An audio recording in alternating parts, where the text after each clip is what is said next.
JDU के हुए Ramchandra. JDU की 2 दिवसीय कार्यकारिणी की बैठक का आज अंतिम दिन रहा। बैठक काफी अहम मानी जा रही है और वीआईपी न्यूज ने पहले ही आपको बता दिया था कि राष्ट्रीय अध्यक्ष की कमान किसी और के हाथों में दी जा सकती है। हमारी खबर का एक बार फिर से खबर पर जो है वो मुहर लग गई है। अब जेडीयू की कमान नीतीश के बेहद करीबी माने जाने वाले आरसीपी सिंह के हाथों में है।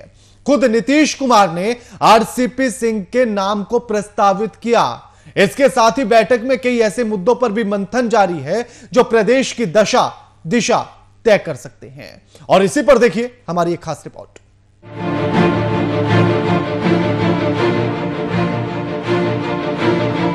अंत भला तो सब भला। अब आप बताइए, वोट दीजिएगा ना इनको। विधानसभा चुनाव के दौरान चुनाव प्रचार के अंतिम दिन सीएम नीतीश कुमार ने कहा था कि अंत भला तो सब भला, ये अंतिम चुनाव है। हालांकि बाद में कहा कि वो अंतिम चरण का चुनाव था, इसीलिए ऐसा कहा था। लेकिन उसी समय नीतीश ने अपने सियासी वारिस के तौर पर आरसीपी सिंह के नाम का संकेत दे दिया था। पार्टी के नेता भी कई बार बोल चुके थे कि नीतीश के बाद उनका राजनीतिक वारिस आरसीपी सिंह ही होंगे। कार्यकारिणी में नीतीश की बात पर मुहर लग गई है। आरसीपी सिंह जेडीयू के राष्ट्रीय अध्यक्ष बनाए गए हैं। राष्ट्रीय परिषद ने इस प्रस्ताव को स्वीकृति दे दी है। अब जेडीयू की कमान उनके हाथों में दे दी गई। कमान के साथ ही साथ आरसीपी सिंह के सामने कई बड़ी चुनौतियां भी हैं। श्री नीतीश कुमार जी का संबोधन, इसमें उन्होंने अपने आप को पार्टी के अध्यक्ष पद से मुक्त करने की इच्छा भी जाहिर की और निर्णय भी लिया। और उन्होंने पार्टी में और अधिक समय अन्य राज्यों को भी देंगे, ऐसा विश्वास भी राष्ट्रीय कार्यकारिणी को दिलाया।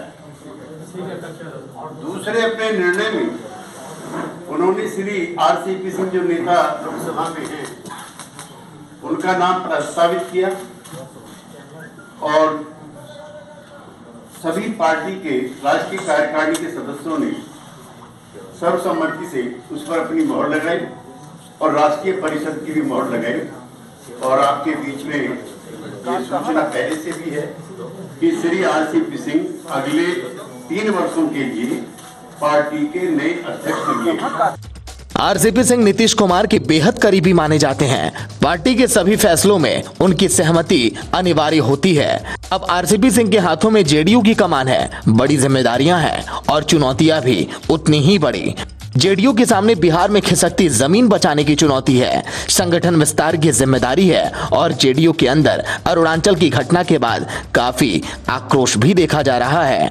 ऐसे में जेडीयू के सामने चुनौतियां हैं कि वो बीजेपी को कैसे जवाब दे। अब एक नजर डालते हैं कौन है आरसीपी सिंह। बीजेपी को जो है अपना जो मुद्दा जो है वो लोग भूल गया है। इसलिए बीजेपी को जो असम में कैब के जो विरोध हम लोग किया था जीडीयू से लेके, लेकिन वो लोग जो पूरा क्या कर रहा है कि वो लोग जो जितना जो काम जो करना चाहिए जो विकास के लिए, वो सब मुद्दा में जो जुमलाबाजी करना। आरसीपी सिंह बने जेडीयू के राष्ट्रीय अध्यक्ष। राष्ट्रीय परिषद ने प्रस्ताव को दी स्वीकृति। चुनाव के दौरान ही नीतीश बता चुके थे अपना उत्तराधिकारी। नीतीश कुमार के बेहद करीबी माने जाते हैं आरसीपी सिंह। एक ही जिले और एक ही जाति से आते हैं दोनों। बेनी प्रसाद वर्मा ने नीतीश से आरसीपी को मिलाया था। आरसीपी सिंह की जेडीयू में नंबर 2 की सियासी हैसियत। राजनीति में शामिल होने से पहले प्रशासनिक सेवा में रहे। 5 सालों तक नीतीश के प्रधान सचिव रह चुके हैं। जेडीयू कोटे से राज्यसभा सांसद हैं आरसीपी सिंह। जेडीयू के चाणक्य कहे जाते हैं आरसीपी सिंह।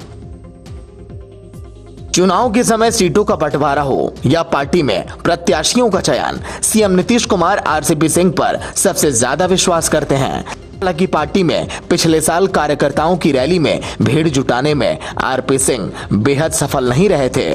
आरसीपी सिंह पिछले 2 बार से राज्यसभा के सदस्य हैं। वो पहली बार 2010 में राज्यसभा गए थे और उसके बाद 2016 में फिर से उन्हें नीतीश कुमार ने भेजा था। अब आरसीपी सिंह के सामने पार्टी को ढलान से उबारने की चुनौती है। अरुणाचल की घटना ने पार्टी के अंदर जो घमासान मचाया और नेताओं का मनोबल तोड़ा, उसे उबारना है। बिहार में सियासी जमीन को बरकरार रखना है। जनता दल यूनाइटेड भारतीय जनता पार्टी का एक पुराना सहयोगी है और जनता दल यूनाइटेड की राष्ट्रीय कार्यकारिणी ने श्री आरसीपी सिंह जी को नया राष्ट्रीय अध्यक्ष चुना है। आरसीपी जी एक पुराने ब्यूरोक्रेट रहे हैं, बहुत ही अनुभवी प्रशासक हैं और जनता दल यूनाइटेड के एक पिलर की तरह है।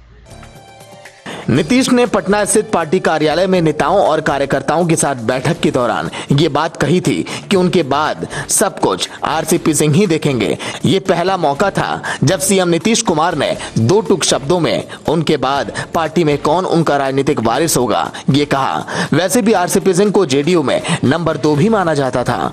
राष्ट्रीय कार्यकारिणी की बैठक में खुद नीतीश कुमार ने कहा कि आरसीपी सिंह संगठन का काम काफी पहले से देख रहे हैं। वो संगठन में महासचिव का पद भी संभाल रहे हैं और राज्यसभा के सदस्य भी हैं, लिहाजा उन्हें अध्यक्ष बनाने का प्रस्ताव है। आरसीपी को बड़ी जिम्मेदारी मिली है। आगे का रास्ता चुनौतियों भरा होगा। एक तरफ विपक्ष मजबूती से खड़ा है तो वहीं दूसरी तरफ बीजेपी का सितम। लेकिन देखना अहम कि इस सितम से कैसे बचेगी अब JDU. Bureau report, VIP news, Patna.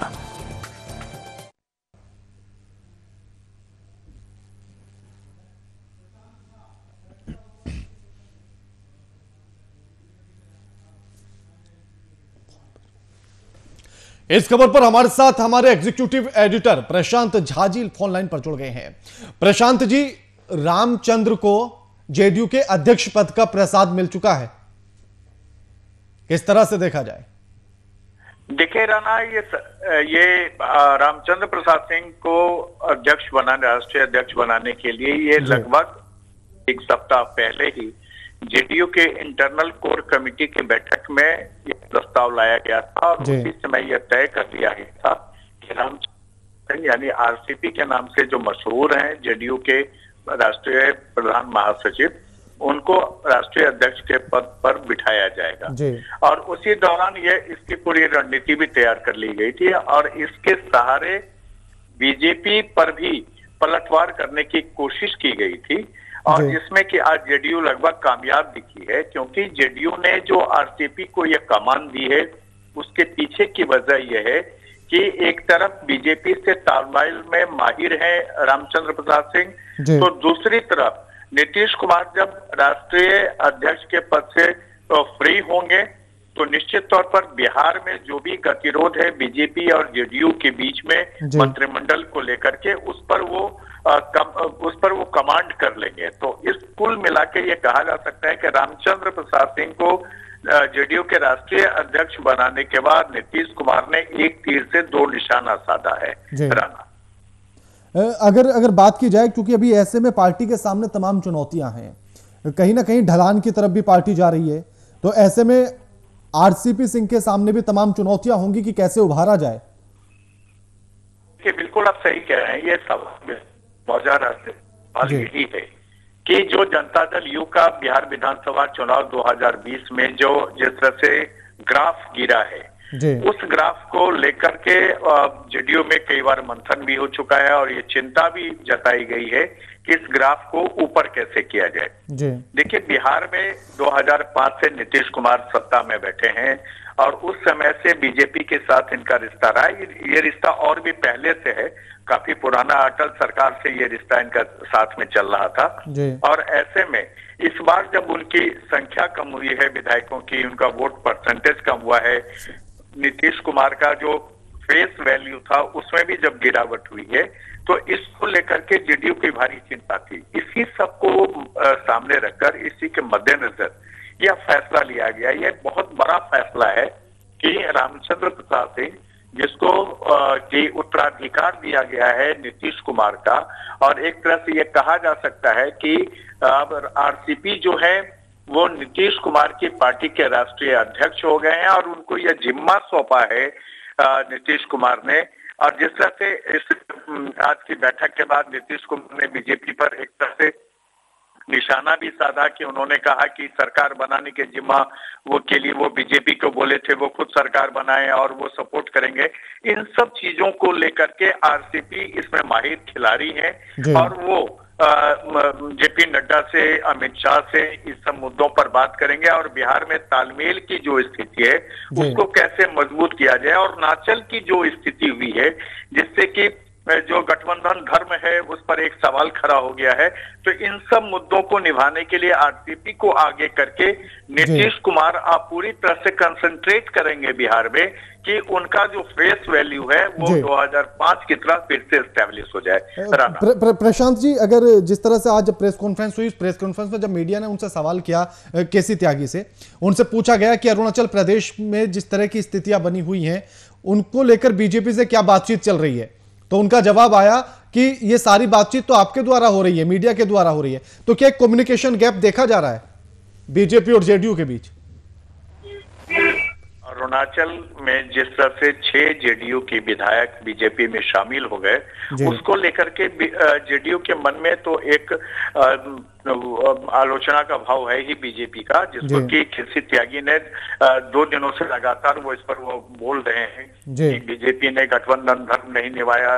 जब जेडीयू ने उनको कह दिया था कि ये सारे विधायक जितने आपको मंत्रिमंडल में लेने हैं आप ले सकते हैं, और ऐसे में जब सरकार के समर्थन में जेडीयू वहां खड़ी है तो विधायकों को तोड़ने का कोई औचित्य नहीं था। ये पूरी तरह से जो अटल बिहारी वाजपेयी ने एक गठबंधन का फार्मूला दिया था, उस फार्मूले का ये विरोध है और इस तरह से नहीं करना चाहिए। इससे पार्टी के अंदर और खास करके गठबंधन के अंदर में मनमुटाव की स्थिति पैदा होती है।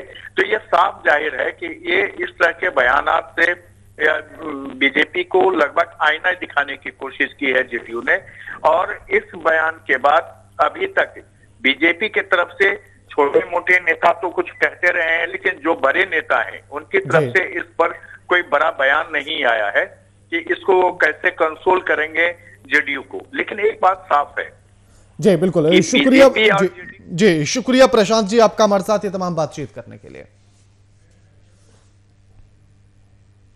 और इसी खबर पर अब हमारे साथ हमारे पटना से संवाददाता शशांक दुबे लाइव जुड़ गए हैं। शशांक, आज प्रेस कॉन्फ्रेंस भी हुई, आज उत्तराधिकारी भी मिल गया है, जेडीयू को राष्ट्रीय अध्यक्ष भी बना दिया गया आरसीपी सिंह को। बैठक में क्या कुछ और अहम मुद्दे निकलकर सामने आए और किन बातों को लेकर ज्यादा मंथन रहा?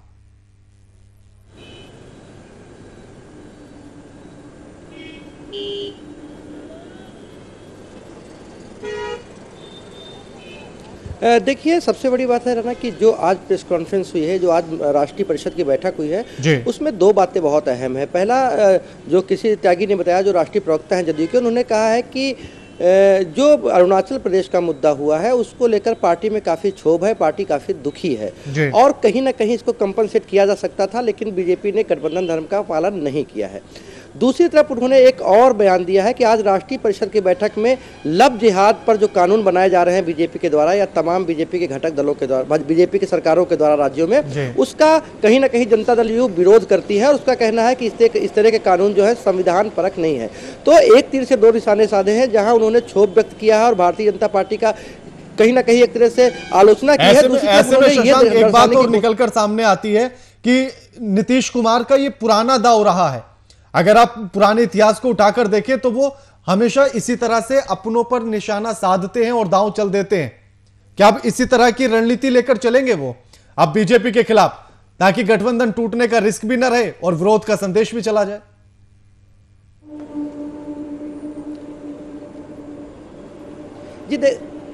जी देखिए, देखिए, जब से 2020 के जो चुनाव हुए हैं जिसमें जदयू को सीटें कम आई हैं, उसके बाद तमाम ऐसे कयास लगाए जा रहे थे कि जदयू कहीं ना कहीं बैकफुट पर है और बीजेपी फ्रंट फुट पर खेल रही है और जदयू उसके अंडर में आ गई है या उसके कहीं ना कहीं बी टीम बन गई है। तो नीतीश कुमार इसमें माहिर हैं और उन्होंने अरुणाचल के बहाने एक और अपनी क्षोभ व्यक्त किया, अपना विरोध जताया है, स्ट्रांग विरोध जताया है। दूसरी तरफ उन्होंने लव जिहाद के मुद्दे पर जब भारतीय जनता पार्टी की घेराबंदी की है तो उन्होंने पूरे देश में एक संदेश देने की कोशिश की है और खास करके उन तमाम आलोचकों को कि भारतीय जनता पार्टी का एक अपना अलग एजेंडा है और जदयू का एक अलग एजेंडा है और जदयू अपने एजेंडे पर स्टैंड करती है और चाहे वो लव जिहाद का अगर मुद्दा है जो कि उन्होंने गैर संवैधानिक बता दिया। लेकिन सबसे बड़ी बात है कि आरसीपी सिंह का 3 सालों के लिए राष्ट्रीय अध्यक्ष चुना जाना स्पष्ट किया है केसी त्यागी ने आज कि जो नीतीश कुमार है उन्होंने कहा कि संगठन विस्तार की जरूरत है और वो पार्टी के कार्यक्रमों को और अधिक समय जरूर देना चाहते हैं, लेकिन केसी त्यागी फुल टाइम काम करेंगे, माफ कीजिएगा RCP Singh Ramchandra Prasad Singh full time काम करेंगे और पार्टी को विस्तार देंगे। लेकिन अभी हमारे एग्जीक्यूटिव एडिटर बता रहे थे कि आरसीपी सिंह का एक रोल और है, आरसीपी सिंह का एक रोल है क्योंकि आज की बैठक में जब केसी त्यागी से हम लोगों ने पूछा कि क्या भारतीय जनता पार्टी से अरुणाचल मुद्दे पर आपकी बातचीत हुई है हाई लेवल पर, शीर्ष नेतृत्व पर, तो उन्होंने कहा नहीं, हमारी जो भी बात हुई है वो आप लोगों के माध्यम से हुई है, यानी कम्युनिकेशन गैप है। तो आरसीपी सिंह को माना जाता है कि वो जदयू और भाजपा के बीच में एक ब्रिज का काम कर सकते हैं क्योंकि भाजपा के नेताओं से उनकी बड़ी नजदीकियां रही हैं और माना जाता है कि आरसीपी एक अच्छे मैनेजर भी हैं।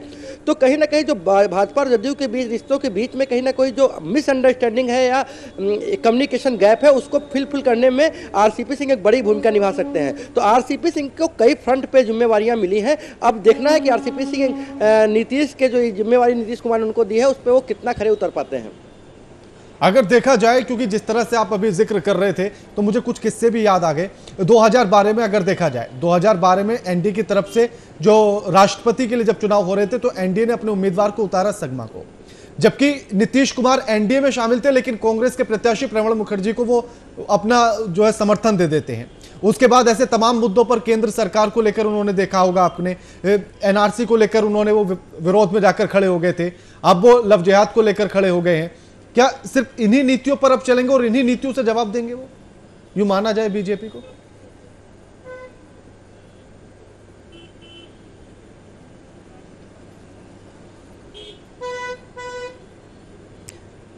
देखिए राजना, समझने की एक बात है, जब आप 2012 के जिक्र करते हैं या उससे पहले का जिक्र करते हैं तो जदयू एक बिहार में बड़ी पार्टनर थी और मजबूत स्थिति में थी। नीतीश कुमार के पास ज्यादा एमएलए हुआ करते थे, 110 से 15 से ज्यादा एमएलए हुआ करते थे उस वक्त उनके पास। तो ऐसे में वो परिस्थितियां और आज की परिस्थितियां थोड़ा अलग हैं।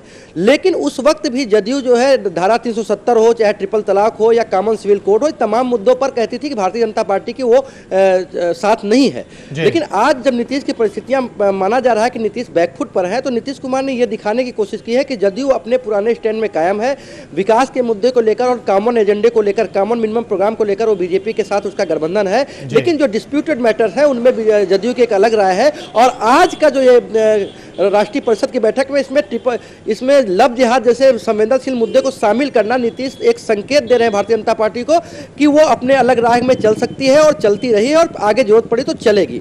तो ये कहीं ना कहीं नीतीश कुमार एक कड़ा संकेत दे रहे थे भाजपा को, क्योंकि अरुणाचल के मुद्दे ने उनको तुरंत घाव दिया था। राणा जी बिल्कुल, लेकिन शशांक जी अगर देखा जाए तो ऐसे में चुनौतियां तमाम है जेडीयू के सामने, क्योंकि इस समय पर अगर देखा जाए तो काफी ग्राफ उसका गिरा है। अगर इन चुनाव का हम जिक्र कर लें तो गिरता हुआ ग्राफ हमने देखा है। तो आरसीपी सिंह के सामने तो ये तमाम चुनौतियां हैं, कैसे उभारेंगे जेडीयू को इन चुनौतियों का सामना करते हुए, इनसे पार कैसे पाएंगे?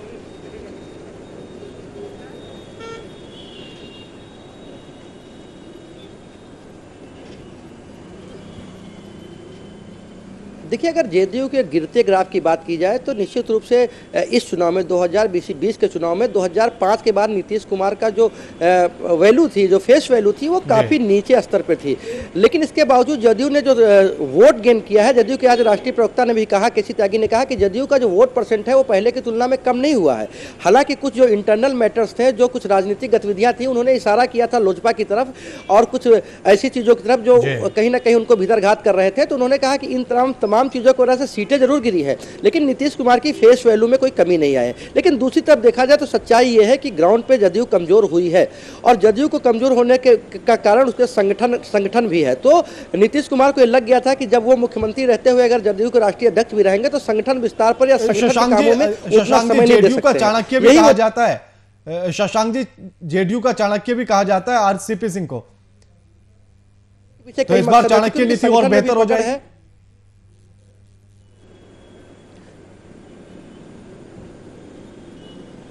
जी पिछले करीब 15 सालों से जी बिल्कुल, करीब 15 सालों से ज्यादा समय से नीतीश कुमार के साथ आरसीपी सिंह है। पहले आरसीपी सिंह नीतीश कुमार के प्रधान सचिव हुआ करते थे, चाहे वो केंद्र सरकार में रहे हो या फिर राज्य सरकार में रहे हो, लेकिन उसके बाद वो राजनीति में आए और उनको राज्यसभा का सदस्य बनाया गया और पार्टी की तमाम गतिविधियां, यहाँ तक कि पार्टी के फंड मैनेजर से लेकर वो पार्टी के तमाम गतिविधियों में, चाहे वो किसको राज्यसभा भेजना है, किसको एमएलसी बनाना है या किन सीटों पर किनको चुनाव लड़वाना है, संगठन में कौन कहाँ पर रहेगा, इन तमाम चीजों पर आरसीपी की नजर रहती थी, आरसीपी का उसमें योगदान रहता था। तो ऐसे में आरसीपी के पार्टी के अंदर एक ग्रिप है और नीतीश कुमार का चूंकि उनके ऊपर बैक में हाथ है, ऐसे में आरसीपी सिंह पार्टी को बेहतर टैकल कर पाएंगे और सबसे बड़ी बात है कि आरसीपी एक फ्री होकर पार्टी को समय देंगे और पार्टी के पूरे देश में विस्तार की जो योजना है उस पर आरसीपी सिंह अमल करेंगे, ऐसा राष्ट्रीय परिषद की बैठक में तय हुआ है। राणा, अब बंगाल चुनाव को लेकर भी तमाम मंथन चला है।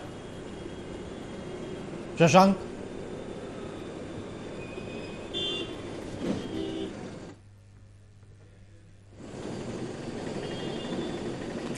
राणा, बंगाल चुनाव के बारे में आरसीपी सिंह ने कहा, माफ कीजिएगा, केसी त्यागी ने बताया है कि राष्ट्रीय परिषद में तय हो गया है कि बंगाल चुनाव में जदयू जा रही है, वो लेकिन किस तरह जाएगी, कौन सी रूपरेखा होगी, ये बात। शशांक जी मैं आपको रोकना चाहूंगा, हमारे साथ बीजेपी के प्रवक्ता प्रेम रंजन पटेल फोन लाइन पर जुड़ गए हैं। प्रेम रंजन जी, स्वागत है आपका वीआईपी न्यूज पर। नमस्कार प्रेम रंजन जी, आरसीपी सिंह को अब कमान सौंप दी गई है जेडीयू की, बात है जी, बधाई हो आरसीपी सिंह जी को जी, अनुभवी व्यक्ति हैं और उनके राष्ट्रीय अध्यक्ष नीतीश जी के बाद बनने के बाद संगठन और भी सशक्त और मजबूत होगा जी, और भारतीय जनता पार्टी के साथ उनके रिश्ते और मधुर और मजबूत होंगे। लेकिन इस बैठक में नीतीश कुमार ने यह भी दिखा दिया कि कहीं ना कहीं राहें अलग अलग हैं बीजेपी और जेडीयू की। उन्होंने कह दिया कि लव जिहाद जैसी चीजों को हम नहीं मानते हैं। देखिए, कई मुद्दों पर अलग अलग पार्टियां हैं, अलग अलग जो ऐसे पार्टियों के संविधान है, हम कई विषयों पर अलग विचार रखते हैं, फिर भी हम साथ हैं, हम साथ साथ सरकार भी चला रहे हैं, हम साथ साथ जैसे यहाँ गठबंधन में सहयोगी एक दूसरे के हैं, नीतीश कुमार जी के नेतृत्व में चल रहा है। कुछ विषयों पर अगर मतभिन्नता है तो उस पर हम लोग आपस में बैठ करके उसको दूर भी करते रहे और आगे भी करेंगे। और अरुणाचल वाला मामला, अरुणाचल में हमारा बिहार से कोई लेना देना नहीं है, बिहार में हमारा गठबंधन है जदयू के साथ, लेकिन उसका असर बिहार तक नजर आता है। प्रेम रंजन जी, असर बिहार तक नजर आता है, दोनों तरफ से जिस तरह की बयानबाजियां निकलकर सामने आ रही हैं। नहीं, बिहार पर कोई असर उसका नहीं पड़ेगा। अरुणाचल का मामला अलग है, वहां के विधायकों ने आवेदन किया था, वहां अगर विकास के लिए क्योंकि जेडीयू के लोग तो कह रहे हैं कि आपने मित्रता वाले जो संबंध थे वो बेहतर तरीके से निभाए नहीं है, जो तुरपाई थी संबंधों की वो खोल दी है आपने। नहीं, हमारे संबंध मधुर हैं जेडीयू के साथ और आगे भी मधुर ही रहेंगे। जहां तक अरुणाचल की बात है, वहां हमारा प्रेम रंजन जी, मैं आपको एक बयान याद दिलवाता हूं। केसी त्यागी जी ने कहा कि जो मित्रता पूर्ण वाला व्यवहार था वो बीजेपी ने अरुणाचल में नहीं निभाया। फिर आपकी तरफ से बयान निकलकर बीजेपी की तरफ से सामने आता है, वो कहते हैं कि आप अपने विधायक को कंट्रोल में कीजिए। ये कैसे मधुर संबंध है? कहा ना कि वहां हमारा गठबंधन नहीं है, हमारा गठबंधन केवल जदयू के साथ बिहार में है। अन्य राज्यों की जो परिस्थितियां हैं, अन्य राज्यों की स्थितियां हैं, वो बिहार से भिन्न है। वहां जो है वहां का मामला वहां समझेंगे, ये बिहार से कोई लेना देना नहीं है। और वहां अरुणाचल में विधायक खुद जो है आना चाहते थे, खुद आवेदन दिए थे, वहां सरकार हमारी चल रही है, 41 विधायक 60 पे जीते हुए हैं, वहां किसी के समर्थन की भी जरूरत नहीं थी। अगर विधायक विकास के सवाल पर जो है केंद्र और राज्य की सरकारों के साथ मिलकर करके अगर जुड़ना चाहते हैं तो उसमें कोई हर्ज नहीं है। जी, शुक्रिया प्रेम रंजन जी आपका हमारे साथ ये तमाम बातचीत करने के लिए। हमारे साथ हमारे संवाददाता शशांक दुबे भी हमारे साथ लाइव जुड़े हुए हैं। शशांक जी, जिस तरह से उनका कहना है कि अरुणाचल वाला मामला तो छोड़ दीजिए, वो वहां की अलग परिस्थितियां, यहां की अलग परिस्थितियां हैं।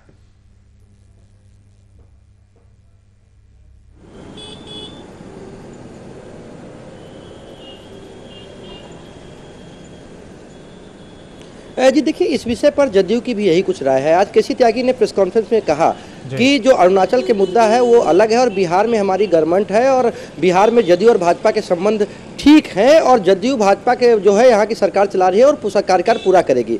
तो उन्होंने भी यही बात कही है कि जदयू का बिहार में भाजपा के साथ कोई कन्फ्रंटेशन नहीं है, बिहार में एक उनकी मिलीजुली सरकार चल रही है। ये सारा मुद्दा अरुणाचल प्रदेश को लेकर है और अरुणाचल प्रदेश के मुद्दे पर उन्होंने कहीं ना कहीं एक असंतोष जताया है जदयू के माफ कीजिएगा भाजपा के व्यवहार पर उन्होंने खेद जताया है कि भाजपा का व्यवहार संतोषजनक नहीं रहा है, मित्रवर नहीं रहा है। तो बिहार और अरुणाचल प्रदेश को दोनों पार्टियां अलग लेकर चल रही हैं, लेकिन निश्चित रूप से चूंकि एक पार्टी है और उन्होंने अटल जी के समय का भी जिक्र किया कि अटल जी के समय में गठबंधन धर्म को कैसे निभाया जाता था।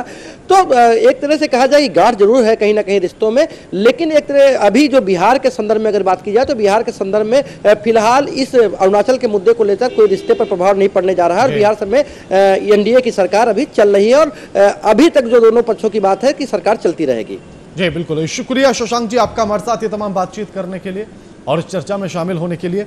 लेकिन अब जेडीयू को अपना उत्तराधिकारी मिल गया है, नए राष्ट्रीय अध्यक्ष का ऐलान भी कर दिया गया है। आरसीपी सिंह बड़े करीबी माने जाते हैं मुख्यमंत्री नीतीश कुमार के और अब उनको वो कमान सौंप दी गई है।